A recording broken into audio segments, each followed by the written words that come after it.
انصاف news on line کی خصوصی پروگرام عالمی منظرنامے پہ آج ہمارے خصوصی مہمان ہیں لندن سے فہیم اختر صاحب. فہیم اختر صاحب انصاف نیوز آن لائن پہ آپ کا خیر مقدم ہے اور ہم آپ کے دل سے شکر گزار ہیں کہ آپ نے ہمیں وقت دیا.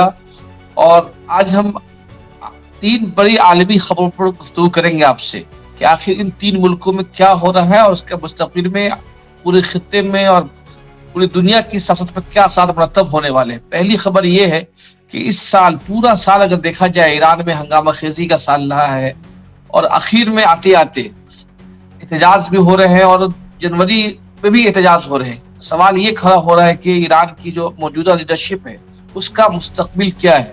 کئی ایسی خبریں چل رہی ہے کہ وینزویلا کی طرح امریکہ اور اسرائیل مل کر ایران میں اقتدار کی تبدیلی کر سکتی ہے.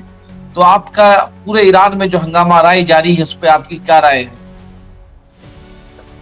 سب سے پہلے تو بہت بہت آپ کا شکریہ کہ آپ نے مجھے زحمت دی اور مجھے اس قابل سمجھا کہ میں آپ کے اس پروگرام میں شامل ہو کر بات کروں.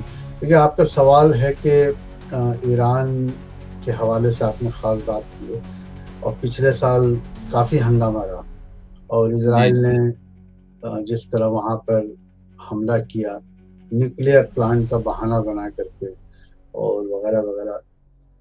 تو دیکھیے 2025 کی اگر آپ بات کریں تو جب سے ٹرمپ آئے ہیں حکومت میں، جب سے امریکہ میں ان کی حکومت بنی ہے، دنیا میں جمہوریت سمجھے اس کی دھجیاں اڑی ہیں اور اس سے ہم اور آپ سب واقف ہیں. رہا سوال کہ اسرائیل ایک ایسا ملک ہے جو جب سے بنا ہے وہ تخریب کاری میں مصروف ہے اور یہ اس کی کئی دلیلیں ہیں.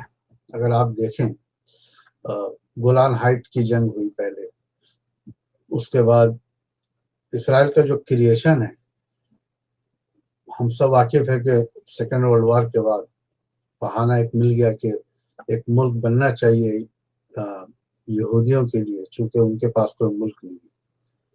لیکن ملک بنانے کے لیے تو یہ تو نہیں ہے نا کہ آپ کسی گھر میں جا کر کے آدھا وہاں پر بسا دیا اور اس کو کہہ دیا کہ بھائی یہ لوگ رہیں گے. اب وہ پورا خطہ جو ہے وہ ڈسٹرب ہو گیا ہے.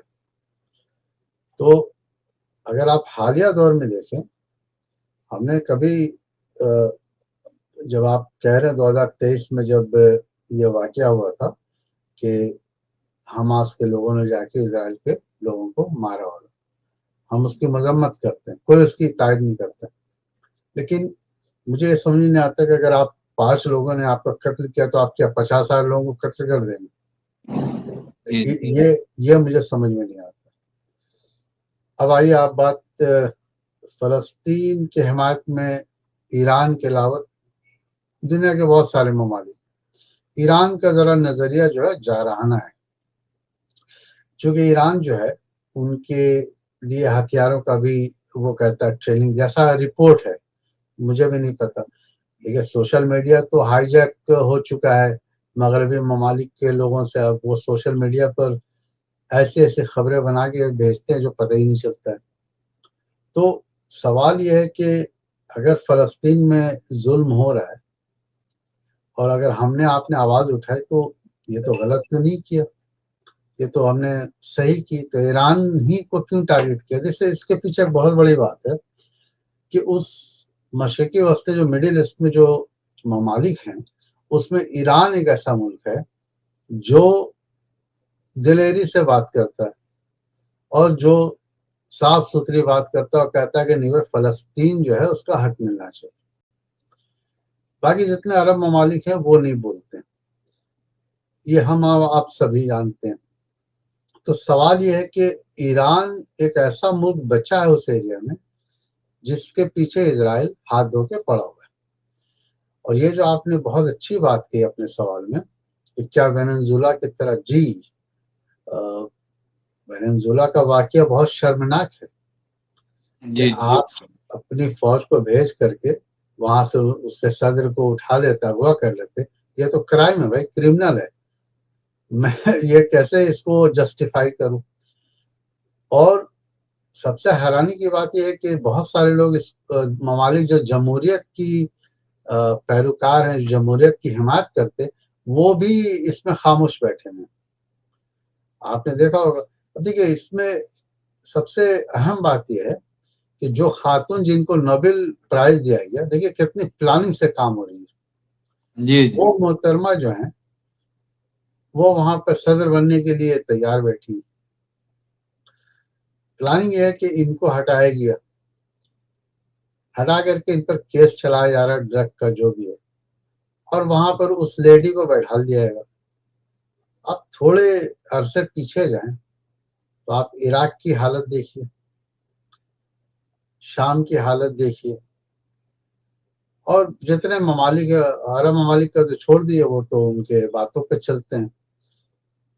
دنیا بری طرح الجھ گئی ہے.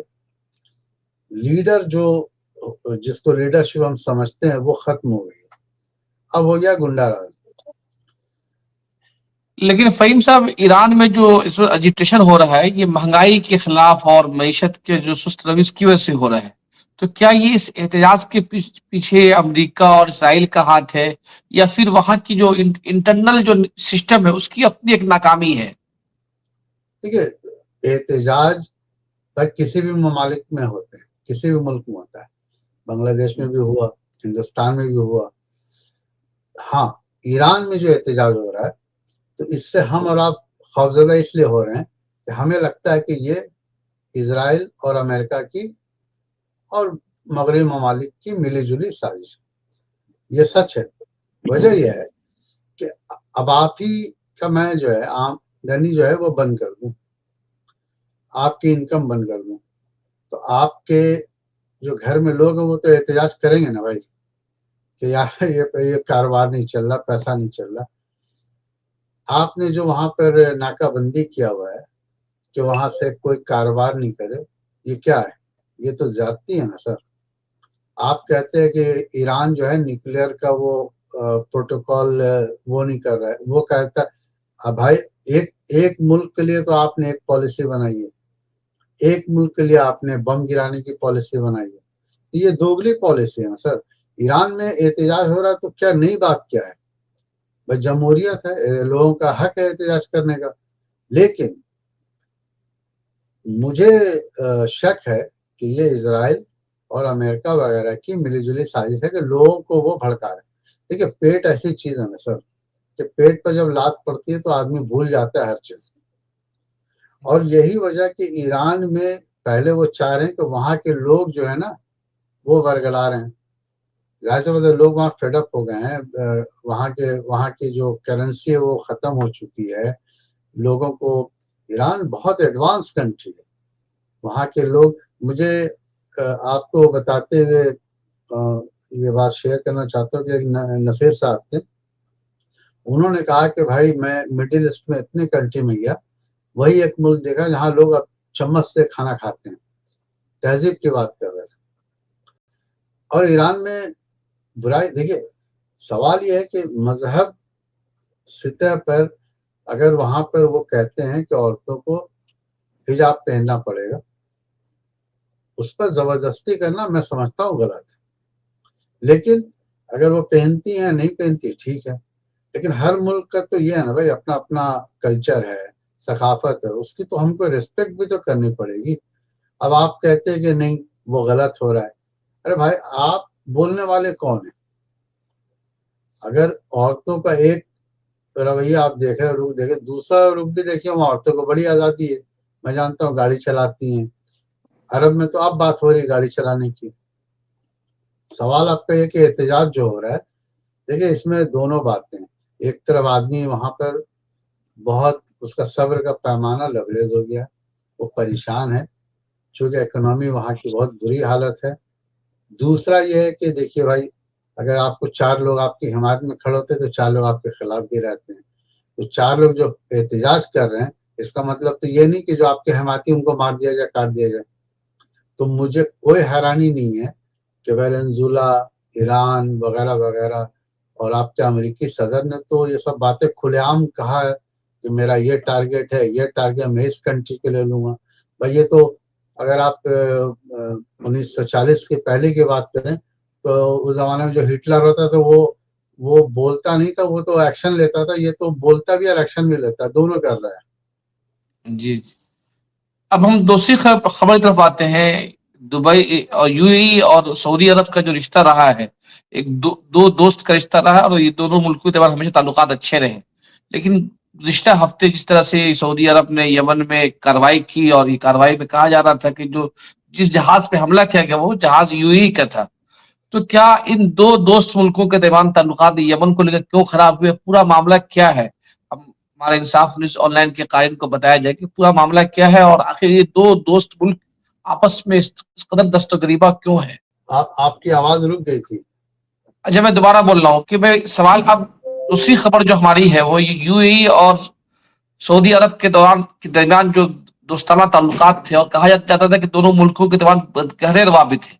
لیکن گزشتہ ہفتے جس طرح سعودی عرب نے یو اے ای کے ایک جہاز پہ اٹیک کیا, یمن میں جانے والے جہاز کو, اور سعودی عرب نے کہا کہ یہ یو اے ای کا جو جہاز تھا وہ سعودی عرب کی داخلی سلامتی کے لیے ایک بڑا خطرہ تھا. تو سوال یہ کہ آخر یمن کو لے کر دونوں ملکوں کے درمیان تعلقات اس قدر خراب کیوں ہوئے, اور پورا معاملہ کیا ہے؟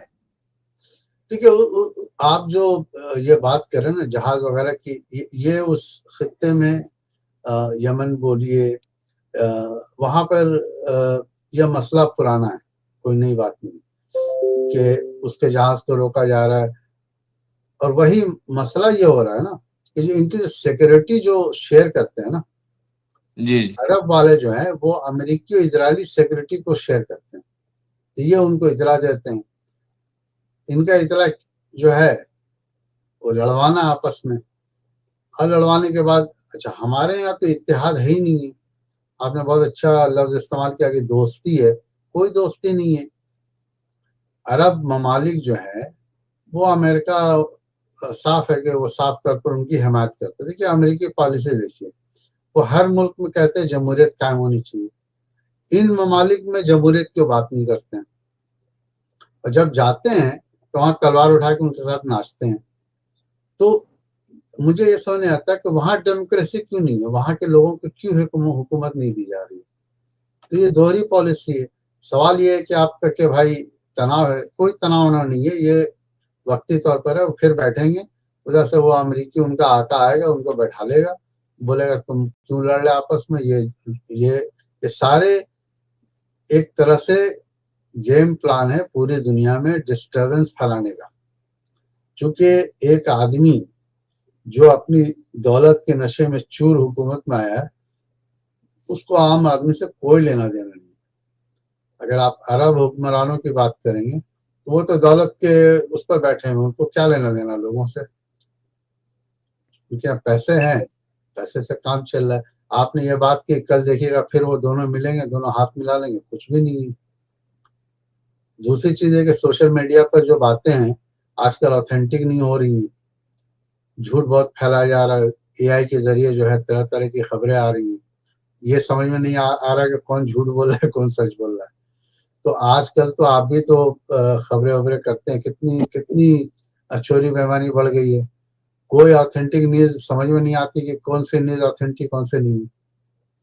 مسئلہ یہ ہے کہ یمن کا جو آپ کہہ رہے ہیں, اور وہاں جو سعودی عربیہ میں پوری سیکورٹی جو امریکن چلتی ہے, ان کا بیس بھی ہے, وہ ان کو پورا کنٹرول کر کے رکھے ہوئے ہیں. وہ صرف وہاں پر حکومت چلاتے ہیں اور کچھ بھی نہیں. تو ان کی انٹیلیجنس جو ہے وہ وہاں پر کر رہی ہے. اب آپ نے دیکھا ہوگا ابھی صومالی لینڈ کو پہلا جی جی. اسرائیلی ملک ہے جس نے اعلان کر دیا کہ ہم سپورٹ کرتے ہیں. اب آپ دیکھیے کہ مطلب عجیب و غریب بات ہو رہی ہے. صومالی لینڈ کو انہوں نے کر دیا. صومالی لینڈ سے جو وہ جو علاقہ ہے اسرائیل کے لیے بہت آسان ہوگا, کیونکہ اسرائیل کو تو خطرے ہیں نا ان سب ممالک سے. تو جی جی. یہ سارا آپ دیکھیے نا کہ ایک طرح سے لگتا ہے شطرنج کی چال کو بیٹھ کر کے کھیل رہا ہے, اور ہم اور آپ الجھے میں ہیں. حل کچھ بھی نہیں ہے, معاملہ اور بگڑتے ہی جا رہا ہے, بس سے بدتر ہوتا جا رہا ہے. اور یہی وجہ ہے کہ یہ لوگ جو ہیں اس کا فائدہ اٹھا رہے ہیں, کیونکہ ان ممالک کے حکمراں اور ان کی فارن پالیسی اتنی کمزور ہے کہ ان کو بنا امریکن اسرائیلی انٹیلیجنس یہ آگے نہیں بڑھ سکتے. اور یہ ان کے شکنجے میں بھی ہیں ہر معاملات میں. آپ دیکھیے گا تو چاہے وینزویلا کا ہو چاہے وہ ایران کا ہو، مجھے حیرانی نہیں آنے والے دنوں میں آپ وینزویلا تو ایک ایگزامپل ہے، اب تو کوئی بھی اس طرح سے کہیں سے بھی اغوا کر کے لے جائے اور حکومت بدل جائے. مطلب دنیا اتنی بڑی مذاق تو دنیا میں ہم نے اپنی عمر میں نہیں دیکھا. اس کے پہلے کی تاریخ ہم نے پڑھی ہے، پرانے جی زمانے میں ہوتا تھا. آپ کو پتا ہوگا حکمراں بادشاہ آئے قید کر کے لے گئے، لیکن اب تو ہم کو سمجھ نہیں آ رہا کہ یہ جمہوری نظام جو ہے اس کا مذاق بن کے رہ گیا. اچھا، یہ جو وینزویلا کے ذکر ہم لوگ بار بار کر رہے ہیں، وینزویلا میں جس طرح سے امریکہ نے کارروائی کی اور اس کو اقوام متحدہ سے لے کر تمام دنیا کے کسی نے بھی حمایت نہیں کی ہے. میرا سوال یہ ہے کہ آپ لندن میں ہیں، وہاں کے جو بڑے اخبارات ہیں، ٹیلی گراف وغیرہ، کیا لکھ رہا ہے، ان کی کیا رائے ہے اس سلسلے میں، اس واقعے کو لے کر؟ رائے تو دیکھیے وہ پھنس گئے، چونکہ وینزویلا کا مسئلہ یہ تھا. وینزویلا وہ دیکھیں وہاں پر کئی طرح کی باتیں، ایک تو تیل کا ذخیرہ ان کے پاس، جی. دوسرا یہ ہے کہ وہ واحد کنٹری ہے جو سنتے ہیں کہ روس اور چین ان کو بیکنگ کرتے ہیں. تو وینزویلا کا جو مسئلہ ہے وہ یہ تھا کہ یہ کہتے تھے کہ بھائی ہم تم کو ایسے کہہ رہے تم مان لو. یہ بات نہیں مانتے. جب ان کو کسی بات کا انکار کیا جائے یہ بہت زیادہ اس کے خلاف آپ کو ری ایکشن کرتے ہیں. چاہے وہ صدام حسین تھے، چاہے یہ تھے، بہت سارے لوگ ہیں، یا آپ کو وہ جو شام کے صدر تھے. تو جہاں ان لوگوں نے ایسا کیا وینزویلا کہ آپ دو چار وجوہات آپ اگر پچھلے کئی برسوں سے دیکھیں تو وہ کر رہے تھے کہ یہ آدمی غلط ہے. اچھا، یہ پروپیگنڈا پہلے کرتے ہیں کہ انہوں نے ایک آدمی کے خلاف ڈرگ اور فلانا سب بنا کر کے انہوں نے کہا کہ بھائی یہ ڈرگ سپلائی کرتا اور فلانا ہے یہ وہ ہے. بھائی ڈرگ کے مسائل کیا برطانیہ میں نہیں ہے؟ ڈرگ کے مسائل کیا امریکہ میں نہیں ہے؟ سب جگہ ہے. اور اگر آپ کسی کو پسند نہیں کرتے ہیں تو آپ اس کو ڈرگ کا الزام لگا کر کے اس کو ہٹا دیتے ہیں. مسئلہ تو یہی ہے. تو وینزویلا کا جو معاملہ ہے اس پر پوری دنیا جو ہے وہ نروس ہو گئی ہے، پہلی بات. دوسری بات یہ ہے کہ آپ نے کہا کہ یہاں لوگوں کا کیا رجحان ہے.